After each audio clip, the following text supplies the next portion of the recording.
Uma boa tarde a todos, sejam bem-vindos ao canal Sistema de Ensino Monte Carlo. Esse canal feito para você, estudante do ensino público, para te ajudar na sua jornada acadêmica e estudantil, nos seus trabalhos, nas suas pesquisas, nos seus estudos de modo geral. Para hoje, pessoal, nós temos mais um assunto para o nosso módulo de História. Estamos às vésperas da Revolução Industrial, tá? No contexto, no panorama e na linha que eu tracei aqui para desenvolvimento do nosso módulo. Então, já estamos nos aproximando da Revolução Industrial. E para explicar Revolução Industrial, temos que explicar, antes disso, o pioneirismo inglês e por que a Revolução Industrial ela começou na Inglaterra. Ela poderia ter acontecido na Espanha ou Portugal, já que eram as potências mundiais da época, eles estavam no topo da evidência, esses dois países. Foram os pioneiros, né, nas grandes navegações, na chegada aqui à América.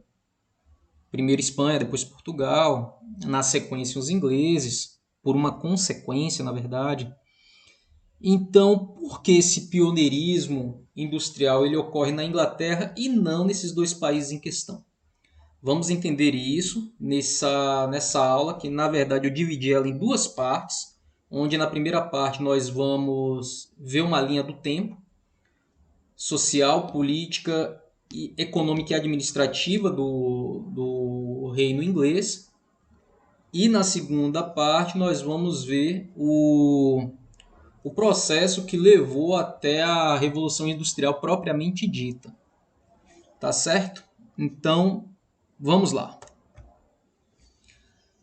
Então, turma, boa parte das explicações para o pioneirismo inglês na questão da Revolução Industrial está relacionada à sua prosperidade econômica, tá? E essa prosperidade econômica ela foi construída ao longo de séculos de reformas administrativas, de reformas sociais e culturais, reformas econômicas e principalmente reformas governamentais. Tá? Então, esse pioneirismo é dado por esses motivos. Um desenvolvimento social, político, administrativo público e religioso, por assim dizer, de forma geral. Religioso por quê? Enquanto em boa parte da Europa ainda estava dentro de um tradicionalismo determinado pela Igreja Católica, a Inglaterra já havia rompido com isso. Os ingleses eram os protestantes anglicanos, né? Muito voltados para o desenvolvimento científico, o desenvolvimento químico, o desenvolvimento mecânico de um modo geral. Então, todo aquele ambiente do humanismo, do iluminismo e do protestantismo estava inserido dentro da sociedade britânica. E para a palavra indústria, nem sempre ela existiu.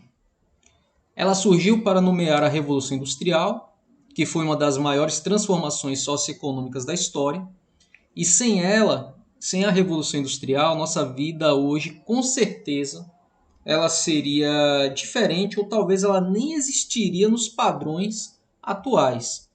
Sem a Revolução Industrial, muito provavelmente nós estaríamos próximo daquilo que um dia foi o feudalismo e o mercantilismo.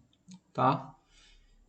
Tal processo que modificou em escala mundial as relações de produção, consumo e trabalho ocorreu pioneiramente na Inglaterra, em meados do século XVIII, e agora vamos explicar por que a Inglaterra.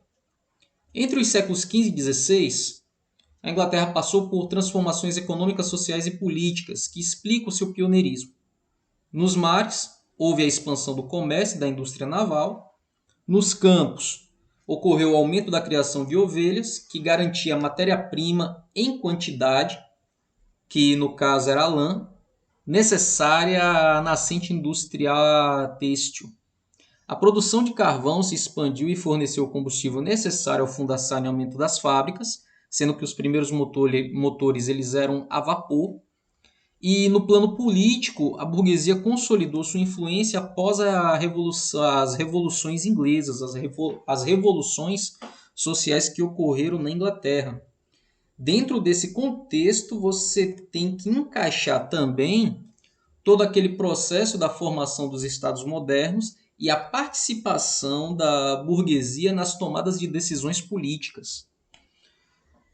No século XVII e XVIII, a economia portuguesa era totalmente dependente da Inglaterra, em razão de acordos comerciais assinados entre os países, entre esses dois países. A coroa portuguesa concedia privilégios aos produtos importados na Inglaterra e dessa forma, muitas toneladas de ouro que saíram do Brasil como pagamento dos impostos cobrados pela coroa portuguesa, eles foram utilizados para pagar as importações portuguesas de produtos ingleses. Observe que, nesse contexto em que ocorre a Revolução Industrial na Inglaterra, era o período em que o Brasil estava no auge da mineração e por essa política portuguesa liberalista, o Brasil perdeu uma grande oportunidade de destaque.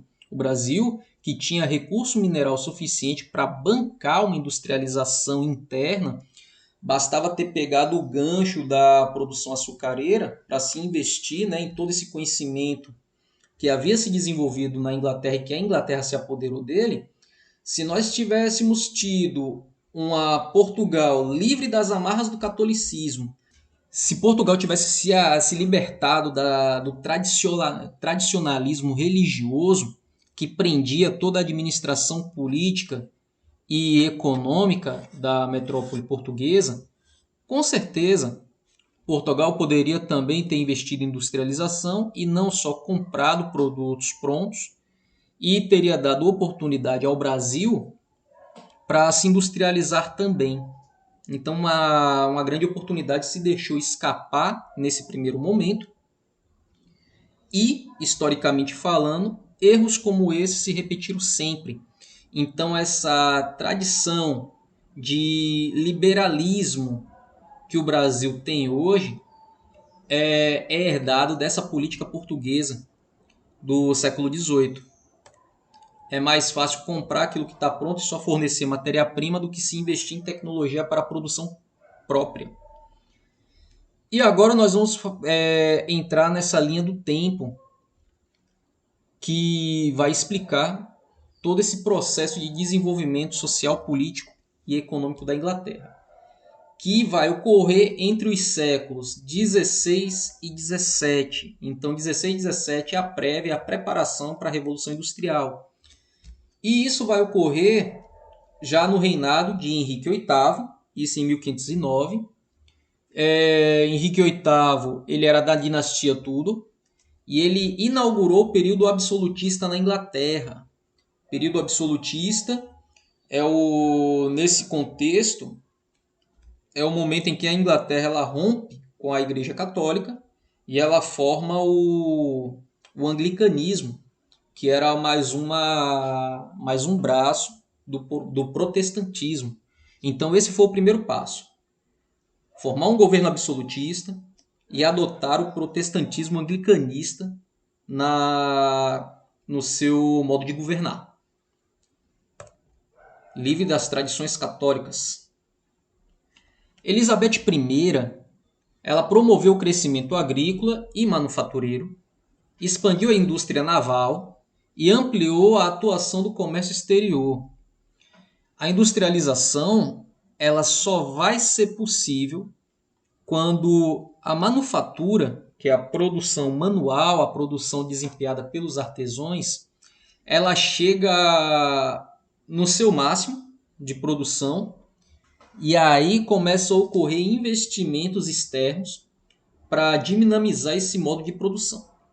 Então, quando ela promove o crescimento agrícola, quando ela investe em manufatura, quando ela expande a indústria naval, a produção de navios vai ser importante para defesa, para transporte, para translado. vai ser, eu acredito até hoje, é uma das marinhas mais relevantes que nós temos no mundo. E isso é construído já nesse período. E principalmente a ampliação e a atuação do comércio exterior. É nesse momento que ela vai passar a ser uma fornecedora de produtos prontos e não só de matéria-prima, como é o caso do Brasil, como é o caso dos países aqui da América, por conta de suas colônias portuguesas e espanholas. E é nesse momento também que vão começar a surgir os acordos comerciais entre Portugal e Inglaterra. Isso falando de 1558, século XVI. E início do século XVII, o rei Jaime I, da dinastia Stuart, ele elevou os impostos e os gastos da corte. Olha o problema. Mais imposto arrecadado, mas esse imposto ele era gasto dentro da própria corte. Ele não era redistribuído para o comércio em questão.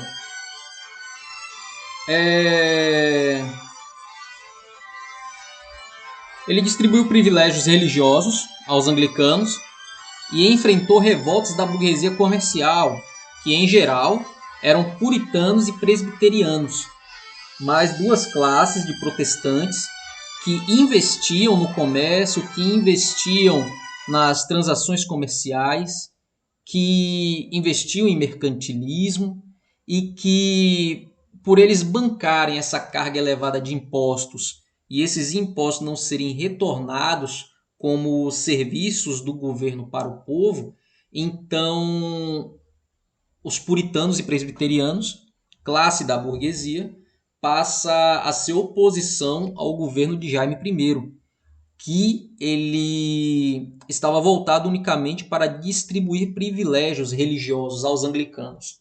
Mas aqui tem uma questão. Nós temos três classes distintas, ou quatro, né, se a gente considerar a nobreza aqui inserida, onde nós temos puritanos, presbiterianos e anglicanos.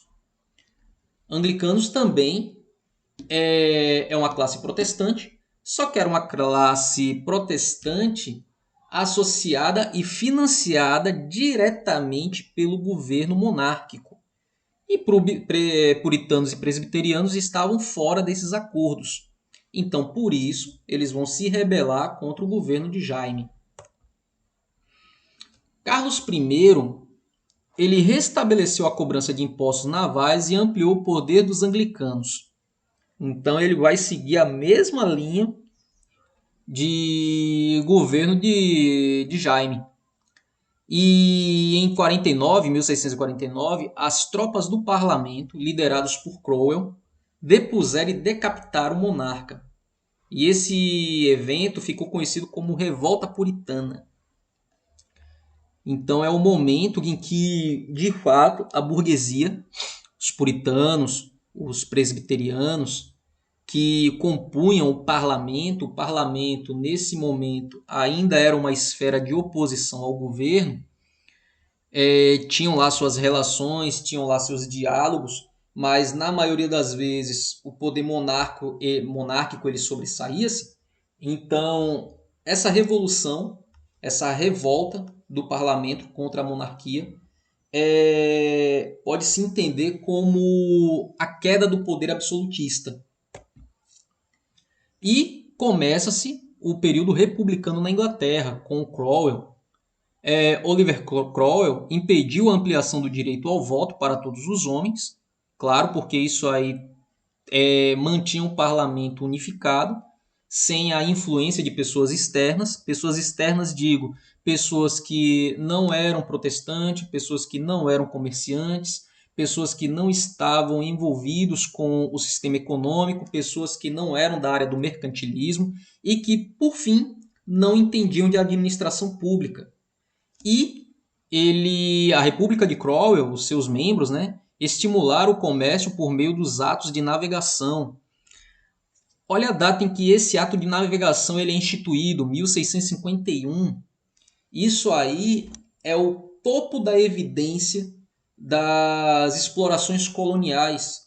Aqui nas colônias portuguesas, aqui na América, Brasil e as colônias espanholas, e também já a participação inglesa na América do Norte estavam fervilhando, então precisava-se de poder de transporte, precisava-se de poder de interferência em defesa. Então, a indústria naval, que começou a ser elaborada lá no início do século XVI, ela começa a ser efetivada aqui por meio desses atos de navegação. Eram atos que dizia que todo o comércio feito com a Inglaterra só poderia ser processado e distribuído por navios ingleses. Olha que maravilhoso.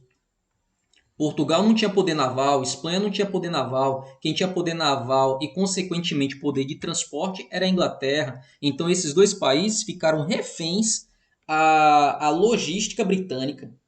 Além de ter que comprar os produtos que só ela produzia, também só os seus navios poderiam transportar os seus próprios produtos. Que legal, né? E Carlos II vai trazer de volta a família Stuart ao poder. E Carlos II ele é filho de Carlos I. Ele governou em 1685, seguindo a vontade do parlamento, agora sem o governo absolutista, agora um governo regido pelo parlamento, pelo conselho ali dos notáveis. E ele foi sucedido por seu irmão Jaime II. Então aí é mais do mesmo, só deu continuidade àquilo que já estava acontecendo. E aqui acontece a Revolução Gloriosa, propagada por Guilherme de Orange, que chegou ao poder e comprometeu-se a respeitar a Declaração de Direitos. Essa Declaração de Direitos assegurando o poder do parlamento. Então, é aqui que a Inglaterra ela começa a adotar a sua participação alegórica. Ela vai se submeter ao parlamento, ela vai ter poder ativo, ela vai ter poder de mando em detalhes, entre aspas, melhor dizendo, porque o que vai determinar mesmo é a constituição parlamentar. Eram os parlamentares que determinavam o que o rei poderia ou não fazer. Guilherme de Orange, influenciado pelo parlamento, ele incentivou o livre comércio, ele vai incentivar também a modernidade dos portos, as reformas, né, portuárias e a construção de estradas e vai ampliar também a indústria naval. Eu coloquei essa pintura aqui, que ela é muito, eu acho ela bastante significativa e bonita, por sinal, que é o dia do casamento dele com Maria Henriqueta. Maria Henriqueta, nessa pintura, ela apenas com 9 anos e ele com 12, mas um casamento aos moldes, né, dos acordos políticos e acordos de aliança entre monarquias, né? Por mais que a Inglaterra nesse momento fosse uma monarquia parlamentar, mas dado ao seu grau de influência, ela também precisaria estar aliada a monarquias com o dinheiro, né? Com recursos para bancar tudo isso que estava acontecendo. Lembrando que são vésperas da Revolução Industrial. Observe nessa linha do tempo quão sólidas foram as bases construídas para a industrialização propriamente dita na Inglaterra. Turma, essa foi nossa videoaula de hoje. Espero que tenha sido rica e instrutiva para todos vocês. Na semana que vem, a parte 2 dessa aula. Fiquem todos bem. Não se esquece de deixar o seu like, não se esquece de se inscrever no canal, de compartilhar aqui os conteúdos para mostrar a relevância do canal à plataforma do YouTube e uma forma de motivar também o meu trabalho. Fiquem todos bem, até uma próxima.